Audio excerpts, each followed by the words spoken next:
పనితీరు విషయంలో ఆంధ్రప్రదేశ్ పోలీస్ వ్యవస్థ దేశంలోనే అట్టడుగు స్థానంలో ఉందని 36వ స్థానానికి పరిమితం అయిపోయింది అంటూ సాక్షిలో ఈరోజు వరుస కథనాలు వస్తున్నటువంటి నేపథ్యంలో ఏంటి కేవలం జగన్మోహన్ రెడ్డి ప్రభుత్వ హయాంలో మాత్రమే ఏపీ పోలీసింగ్ అనేది బాగా పనిచేసిందా? ఇప్పుడు నిజంగా ఆంధ్రప్రదేశ్‌లో ఉన్నటువంటి పోలీస్ వ్యవస్థ పనితీరు అట్టడుక్కి వెళ్ళిపోయిందా? దీనికి కారణం ఏంటి? అనేది మనం పూర్తి స్థాయిలో విశ్లేషణ చేసుకుందాం. ప్రస్తుతం మనతో పాటు ఉన్నారు ప్రముఖ రాజకీయ విశ్లేషకులు, ప్రముఖ సీనియర్ జర్నలిస్ట్ డివిఎస్ గారు. వారితో మాట్లాడదాం.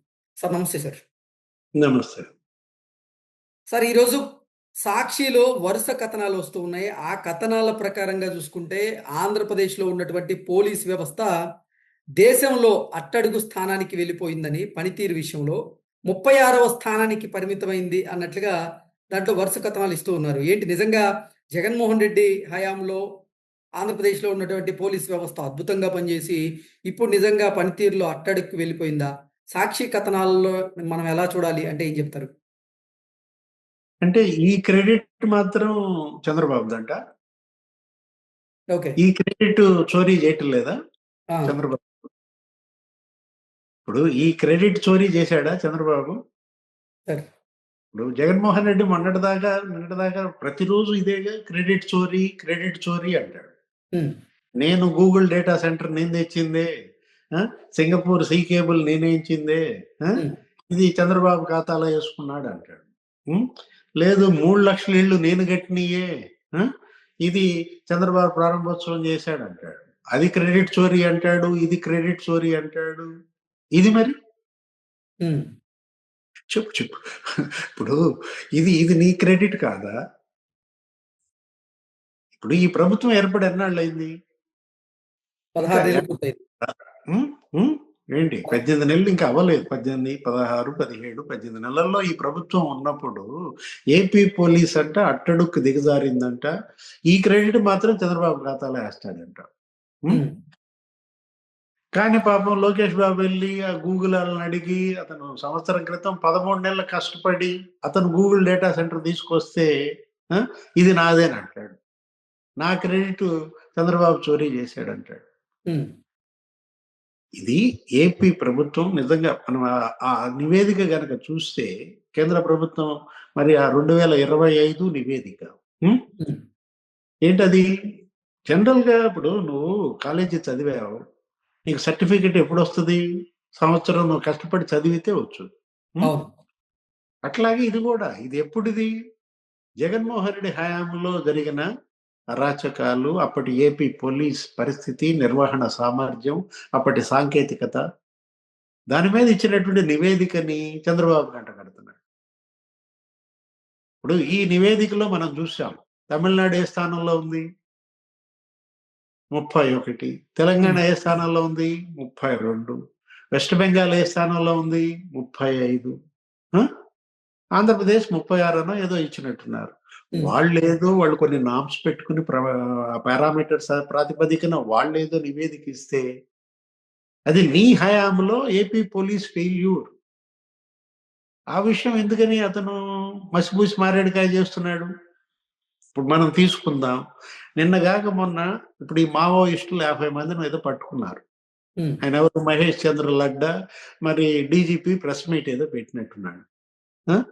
విజయవాడలో మావోయిస్టులు ఎవరో మరి వీళ్ళు కూడా ఉన్నారంటున్నారు. దొరికిన వాళ్ళు అరెస్టులు చూపించేసరికి ఎక్కడ ఏపీ పోలీస్ కి మంచి పేరు వస్తుందనా ఈ నివేదిక బయటికి తీసింది? ఇప్పుడు డీజీపీ ప్రెస్ మీట్ పెట్టి చెప్పిన అప్పుడే ఈ నివేదిక ఎందుకు బయటకు వచ్చింది? అంటే జగన్మోహన్ రెడ్డి ఎందుకు ఏపీ పోలీసుని టార్గెట్ చేస్తున్నాడు? గతంలో జగన్ హయాంలో లాగా కిడ్నాప్లు ఇప్పుడు జరుగుతున్నాయా? ఇప్పుడు కాదంబరి జత్వాని ఎక్కడుంది?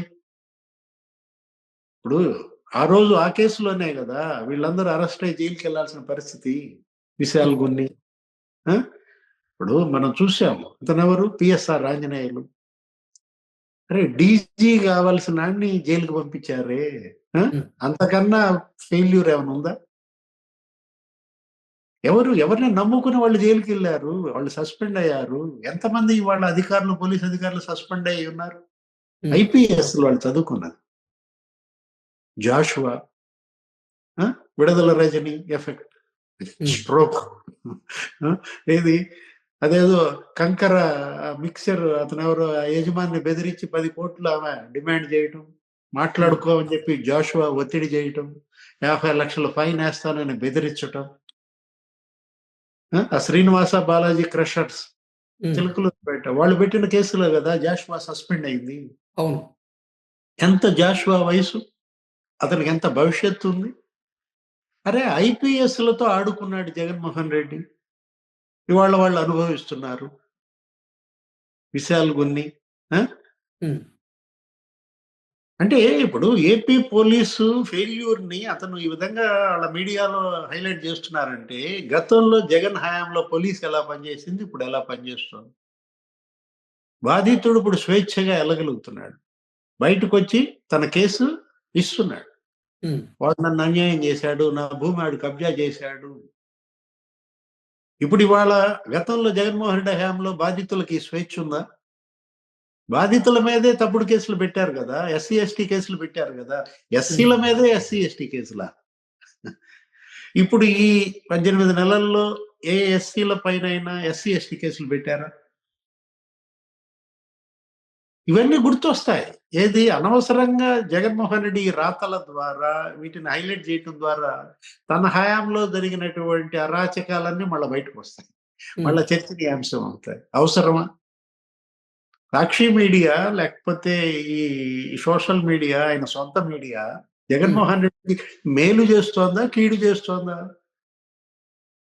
మనకు కనపడుతోంది కీడు చేస్తున్నట్టుగా కనపడుతోంది. వీళ్ళు నిజంగా జగన్ ని పెంచాలని చూస్తే ఈ ప్రభుత్వం చేస్తున్న మంచిని కూడా వీళ్ళు ప్రచారం చేయాలి. అప్పుడు వీళ్ళ మీడియా మీద నమ్మకం వస్తుంది, కొద్దిగా చదువుతారు. అది వదిలేసి 12 పేజీల పేపర్ ఉంటే 11 పేజీలు చంద్రబాబుని తిట్టడమే పనిగా పెట్టుకుంటే, అంటే జగన్మోహన్ రెడ్డికి అనుకూలంగా పోలీస్ వ్యవస్థ ప్రవర్తిస్తే పోలీస్ వ్యవస్థ పనితీరు బాగుందంటారా? జగన్మోహన్ రెడ్డి ఏదైనా తప్పు చేస్తే ఆ తప్పుని పోలీస్ వ్యవస్థ బయట పెడితే మరి కూటమి ప్రభుత్వ హయాంలో పోలీస్ వ్యవస్థ విఫలమైంది, అట్టడికి వెళ్ళిందని కథనాలు రాస్తారంటారా? ఇప్పుడు ఏ స్థాయిలో వాడు నేరం చేసినా వాళ్ళు జైలుకి వెళ్తున్నాడు. అతను ఎమ్మెల్యే కావచ్చు, గతంలో మాజీ మంత్రిగా పనిచేసినాడు కావచ్చు, కానీ తప్పులు కనుక చేస్తే నిర్దాక్షిణ్యంగా అరెస్ట్ చేస్తున్నారు, జైల్లో పెడుతున్నారు. మనం చూసాం కాకాని గోవర్ధన్ రెడ్డి, జోగి రమేష్, లేకపోతే మొత్తం ఆ ఫోక్సో కేసులో అరెస్ట్ అయినాడు దగ్గర నుంచి, ఆ డాక్టర్ సుధాకర్ రెడ్డి దగ్గర నుంచి మొత్తం మనం చూసుకున్నట్టు వల్లభనేని వంశీ. ఎవరినైనా సరే నువ్వు ఎమ్మెల్యేగా పనిచేసినంత మాత్రాన నీకు ఏమైనా కొమ్ములు వచ్చినట్ట? మాజీ మంత్రి అయితే భూములు కబ్జా చేస్తావా? మిథున్ రెడ్డి ఎంపీగా ఉన్నాడిని కూడా తీసుకొచ్చి లోపలేశారు కదా ఆ మద్యం కేసులో. ఎవరిని వదిలేశారు? ఇవాళ చట్టం తన పని తాను స్వేచ్ఛగా చేసుకుపోతా. జగన్మోహన్ రెడ్డి గగ్గోలు పెడుతున్నాడా? అంటే ఏంటి, ఇప్పుడు జగన్మోహన్ రెడ్డి వాళ్ళ కోర్టుకు రావాల్సి వచ్చిందనా? ఇప్పుడు ఈ కథనాలు రాయటం వెనక ఉద్దేశం ఏంటి నాకైతే అర్థం కావట్లా. లేకపోతే సుబ్బారెడ్డి ఇంటికి వెళ్ళి విచారణ చేసినందుక? గతంలో మరి అలా చేశారా? అచ్చెన్నాయుడు ఇంటికి వెళ్ళి విచారణ చేయొచ్చుగా. అచ్చెన్నాయుడు ఎందుకు లిఫ్ట్ చేశారు? అరే ఫైల్స్ ఆపరేషన్ చేయించుకుని ఉన్నాను, ఇంకా బ్లీడింగ్ అవుతుందయ్యా అంటే అతన్ని 6 జిల్లాలు 1000 కిలోమీటర్లు వెహికల్లో కూర్చోబెట్టి ఈడ్చుకొచ్చారే. దుళ్ళిపాల నరేందర్ని ఎలా అరెస్ట్ చేశారు? నరేందర్ని అరెస్ట్ చేసి తీసుకుపోతుంటే ఆయన కూతురు ఆ వాహనం వెంట పరిగెత్తుతోంది.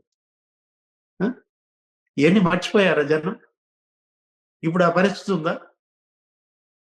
ఇప్పుడు ఇవాళ మిథున్ రెడ్డిని అరెస్ట్ చేశారు, లేకపోతే చెవిరెడ్డి భాస్కర్ రెడ్డిని అరెస్ట్ చేశారు, వంశీని అరెస్ట్ చేశారు, వాళ్ళ వాహనాల వెంట వాళ్ళ పెళ్ళాం పిల్లలు పరిగెత్తున్నారా?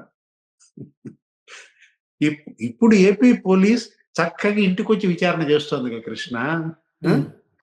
సుబ్బారెడ్డి నేను రాను అన్నాడు, నాకు అనారోగ్యం అన్నాడు. అది ఏమైనా క్వశ్చన్ చేశారా? ఏమంటే మీరు నిన్న కాక మొన్న మరి లక్నో ఇంత ఎలా వెళ్ళారు? లక్నోలో పార్లమెంట్ ఫైనాన్స్ కమిటీ మీటింగ్ లో పాల్గొన్న మీకు అనారోగ్యం లేదా? విచారణకు వస్తేనే అనారోగ్యమా అని ఏమైనా క్వశ్చన్ చేశారా? రావాల్సిందే అన్నారా? లేదు అచ్చెన్నాయుడిని లిఫ్ట్ చేసినట్టు సుబ్బారెడ్డిని కూడా లిఫ్ట్ చేసి తీసుకెళ్లొచ్చు కదా. హ్మ్. ఇప్పుడు జనం ప్రశ్నలు మన ప్రశ్నలు కాదు ఇవి. చక్కగా సిట్టు సుబ్బారెడ్డి ఇంటికొచ్చింది. ఆ! ఇంటికొచ్చి విచారణ చేసింది. అందుకే ఏపీ పోలీస్ అట్టడుగు దిగజారిందంటాడా ఓకే. జగన్మోహన్ రెడ్డి? ఆ! ఆ! ఇప్పుడు ఒకటి కబ్జాలు, కిడ్నాపులు, హత్యలు. ఆ! స్పష్టంగా ప్రతి ఒక్కడు ఎవరు తప్పు చేసినా తీసుకుపోయి లోపల పడేస్తున్నారు. హ్మ్. వివేకానంద రెడ్డి కేసు. ఇవాళ మరి అది సాల్వ్ చేసింది ఎవరు? ఈ టెక్నాలజీ కాదా? హ్మ్. ఈ సాంకేతికతతో గదా వివేకానంద రెడ్డి కేసులో అరెస్టులు జరిగినాయి. మరి సాంకేతికతలో ఏపీ పోలీస్ ఎలా అట్టడుక్కు దిగజారింది? గూగుల్ టేకౌట్ ద్వారా హంతకులు ఎక్కడ గెలిచారు? హ్మ్. ముందెక్కడ మాట్లాడుకున్నారు? హత్య జరిగిన తర్వాత ఎక్కడ గెలిచారు? అసలు అతను సీసీ ఫుటేజ్‌లు వాడెవడో గజ్జెల ఉదయ్ శంకర్ రెడ్డో ఎవరో ఉన్నట్టున్నాడు. అతను పరిగెత్తున్నటువంటి సీసీలు మళ్ళా అతన్ని పరిగెత్తిచ్చారు. ఆ హ్మ్. రెండిటిని కంపేర్ చేశారు. ఆ తర్వాత గదా! ఇవాళ ఫిక్స్ అవుతోంది. ఆ! అంటే టెక్నాలజీలో ఏపీ పోలీస్ వెనకబడిందంటే సీసీ కెమెరాలు టెక్నాలజీలోనా? పనితీరులోనా సార్? అసలు చెప్తున్నా. చాలా ఇచ్చాడు. నిర్వహణ సామర్థ్యం అన్నాడు, సాంకేతికత అన్నాడు, హ్మ్. రకరకాల విన్యాసాలు చేసిన దీంట్లో ఈ నివేదిక జగన్మోహన్ రెడ్డి హయాంలో ఏపీ పోలీస్‌కి సంబంధించిన నివేదిక అన్నమాట. అప్పుడు ఓకే. సీసీ ఫుటేజ్‌లేం పనిచేయలేదు. హ్మ్. కాబట్టే దుర్గమ్మ వెండి సింహాలు మాయమయ్యాయి. ఓకే. ఇప్పుడు ఇవాళ ఎక్కడన్నా వెండి సింహాలు మాయమవుతున్నాయా? హ్మ్. అరే! హుండీలో పరకామణి ఆ డబ్బులు గూడా ఎత్తుకుపోయారే. ఆ! జగన్మోహన్ రెడ్డి హయాంలో క్రిమినల్స్ ఎలా విజృంభించారు, హ్మ్. విశృంఖల విహారం చేశారు. ఇప్పుడు డ్రగ్స్ మాఫియా, ఆకే రవికృష్ణ, ఈగిల్ ఎలా పనిచేస్తోంది? హ్మ్. 450 మంది టీమ్‌తో ఇవాళ చుక్కలు చూపిస్తున్నారు. మొత్తం గంజాయి అంతా ఇవాళ రూట్ ఔట్ అయిపోయింది. ఆ! హ్మ్. అటు డ్రగ్స్ మాఫియా, ఇటు గంజాయి మాఫియా భరతం పడుతుంటే ఏపీ పోలీస్ పనిచేయటం లేదా? అట్టడుక్కు దిగజారిందా? ఒకవైపేమో మదనపల్లి ఫైల్స్ తగలబెడతారు. హ్మ్. ఆయన మరి వెంటనే వాళ్ళు హెలికాప్టర్‌లో ఎళ్తే హెలికాప్టర్‌లో ఎలా ఎళ్తారని చెప్పి జగన్మోహన్ రెడ్డి మాట్లాడతాడు. హ్మ్. సిసోడియా ఆ రోజు మరి రవిశంకర్ అయ్యన్నార్ వీళ్ళందరూ అక్కడికెళ్ళి విచారణ చేశారు. పట్టుకున్నారు. ఆ!